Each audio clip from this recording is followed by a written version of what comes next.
Welcome to the Root of All Broth. I'm Kathleen Hill, and this is the show where we talk about the inspiration behind the foods that we cook. And this week's inspiration is gift giving, and there's no better gift to give than something straight from your garden or from your home. And there's no better gift to give or receive than this wonderful hot relish slaw. It's delicious on sausages, it's delicious on hot dogs, it's delicious on po' boys, and I'm going to show you how to create it. The holidays are coming up, it's time to prepare, so let's get cooking. Now, I don't often use my food processor, but when I do, it is for things like shredding slaw, which I've already done here. So I've made half of this recipe already and jarred it up, ready for storage. And now I'm going to make the second half of the recipe here for you today. I'm going to put the full recipe on the website, of course, in the description. So you can either make full recipe or half recipe, but it's easier to manage in chunks. So I've already done my cabbage. To make 4 liters or 4 quarts or a gallon of cabbage, you're going to need 1 medium head of cabbage. So it's just like this.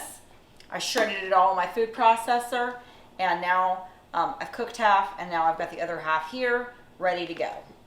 So I'm not going to do that step because it's very simple, and we've already got that slaw ready to go. Now what I'm going to do is continue to cut my onion in the food processor. You need 1.5 onions.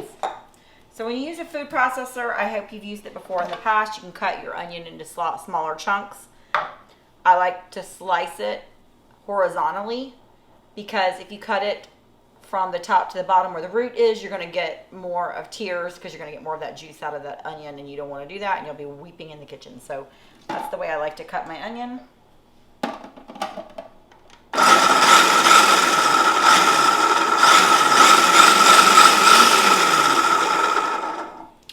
So like I said, for this recipe, you're going to need 1.5 onions for half the recipe, or 3 for the full recipe. And again, don't be confused. We're just going to do half the recipe now. So we're going to go ahead and get started with the next vegetables. So you might be wondering why we're using a food processor. When you make slaw, you want this to be very fine. Think about putting this on a hot dog. It's a relish, right? We don't want it to be really thick and choppy. And the same thing with the onion. Take a look at this onion, how it's finely chopped or sliced. This is what you want. Okay, we're going to handle our carrots the same way in the food processor. You need 2.5 to 3 carrots for half the recipe and 5 carrots for the full recipe.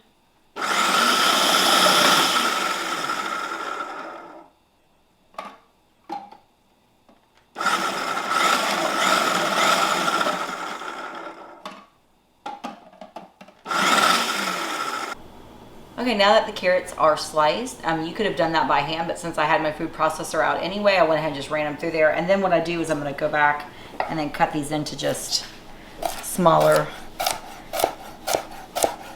sticks because this is the size I want in the relish. I can just hear Gordon Ramsay now saying, "Why didn't you just cut it by your bloody hand?" Well, I did it this way. You can do it whatever way you want with the carrots. So I'm putting them all to the side. And also when this cooks down, it's going to cook down considerably. We're going to cook it on the stove for like 20 minutes. So if you leave it in the medallions, it will cook down. So don't worry about it. Whatever way that you see relish on your hot dog, think about that. Do you want to see chunks? Do you want to see slices? What do you want to see? You cut it that way. It's what you prefer. And that's kind of the fun and the creativity of being in the kitchen, right? Okay, now we have 1 green pepper, and I'm just going to go ahead and cut that. If you've seen me cut this before, you know you just run your knife in, cut the core out, and remove it, and then we slice it.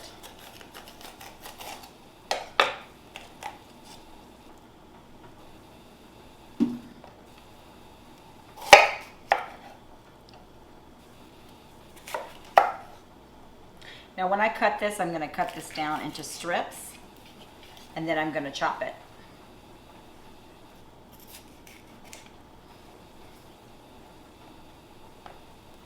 But again, if you want to cut yours into bigger strips and leave it as strips, you can do that. That's whatever you see your relish. If you want to matchstick everything, do that too. However you want to do it. It's your creative outlet, right? So you do what you want to do.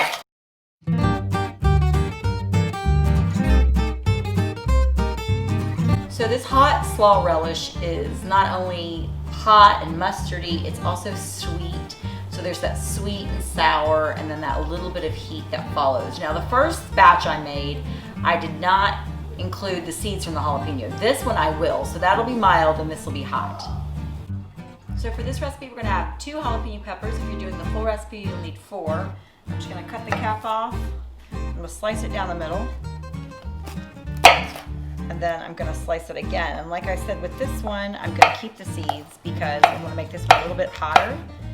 And it would be a nice gift. Like you could do one mild, one hot, you know. So if people have kids and they love mustard, but they don't like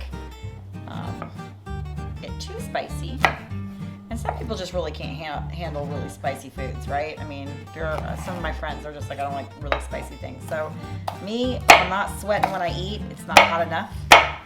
So I like a lot of heat. Okay, now it's time to cook all our ingredients together. First, we're gonna take our cabbage and we're gonna go to our Dutch oven. Have y'all noticed you need to invest in a Dutch oven yet? All my videos, I use my Dutch oven.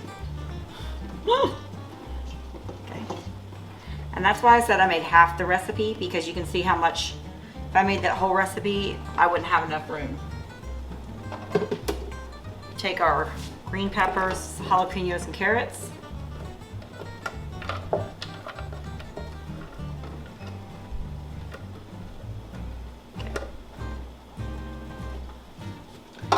Onion.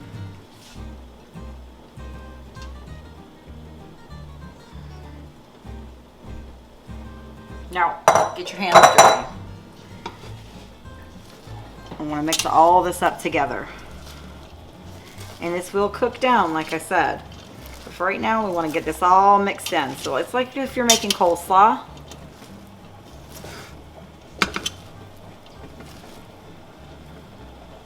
So it's all mixed in before we start adding our other ingredients, because we're going to add some liquid now. It's better to get your hands dirty first than get the liquid in there. For this recipe, you're going to need 1.5 cups mustard, which is the equivalent to a 14-ounce bottle of yellow mustard. So we're going to go ahead and add that. Now, if you use a wooden spoon, this will color your wooden spoon. So if you don't have more than one, you may not want to use a wooden spoon. But I've already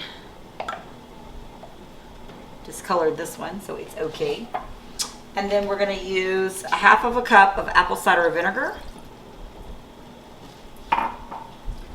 And then we're going to add 1.5 cups of sugar.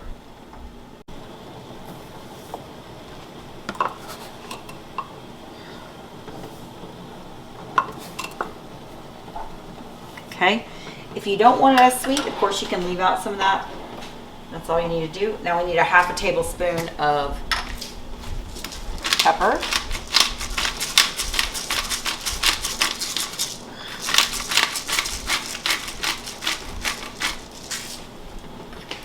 Three-fourths a teaspoon of cayenne pepper.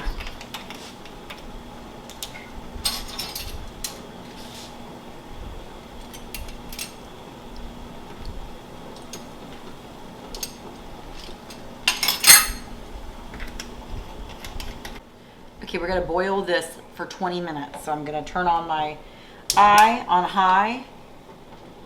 We're gonna go ahead and start stirring this up.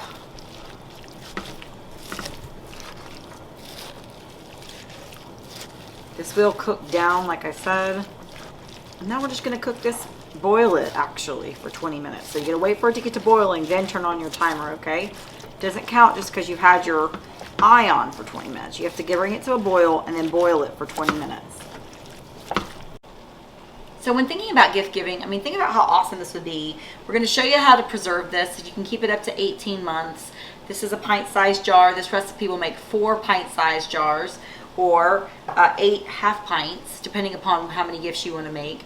Or you can give your gift of like peach jam that we have a recipe online, or strawberry jam. You can go to our other video where we talk about preserving. This is part of our preserves series. So think about what an awesome, beautiful gift this would be in a basket. All 3 of these together. Maybe throw some cheese and crackers in there. And then we're also going to be covering this week.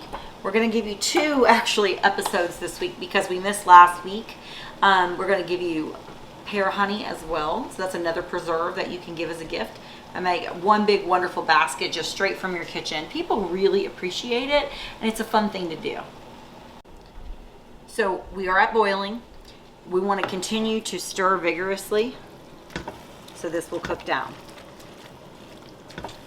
You know, I was thinking you could actually do 1 jar of the mild and then do like a half pint of the hot. Depends on how much like you want to provide like as a gift, but it's a good idea. Just think about it. So our slaw relish is ready. It's delicious, it's hot. We're going to be serving this on a kielbasa and a Martin's potato roll bun with some homemade fried potato chips. So let's go ahead and show you how you preserve this slaw, okay? So back on the back of the stove, I have the jars that have been prepared all day or ahead of time. You need to boil everything to make sure all of your tools are clean and ready to work with. Then you remove your jar, and what you're going to do is you're going to wipe off the lid. We've already done that. You're going to wipe off right around the ridge there to make sure it's nice and clean. Then we're going to use our tool here, which is basically a funnel, and then we're just going to go ahead and use that to make sure that none of the slaw or the relish gets on the outside of the jar.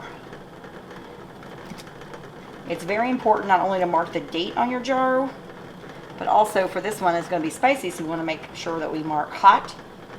On the other one we wrote mild, the one that I made earlier today. These funnels make it great. Now you don't want the funnel, you don't want the slaw to actually come up all the way to the end of the funnel. So you know, like when you're making slaw, it's different than when you're making jelly, because jelly and jam is like a liquid. This one you kind of have to push down, pull it out, so you have a little bit of room at the top to work with, okay? So once you have that, then you're going to take one of your jar lids, place it on top, and then we've got a ring in here that we've been actually washing, so we want to remove that.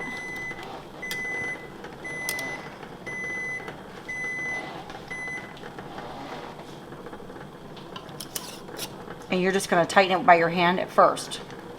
Then you're going to use your grabber here. That's going to hold the jar completely. You see that, guys? This is very hot liquid.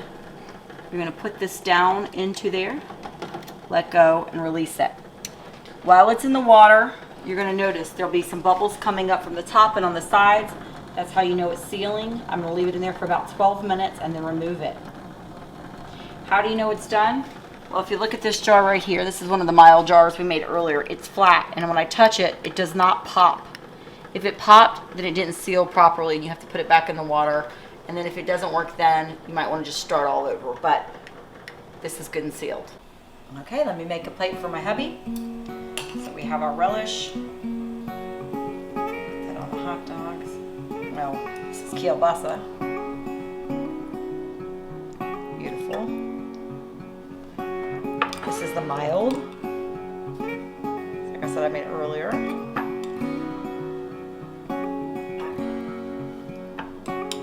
Nothing better with a hot dog than the beer.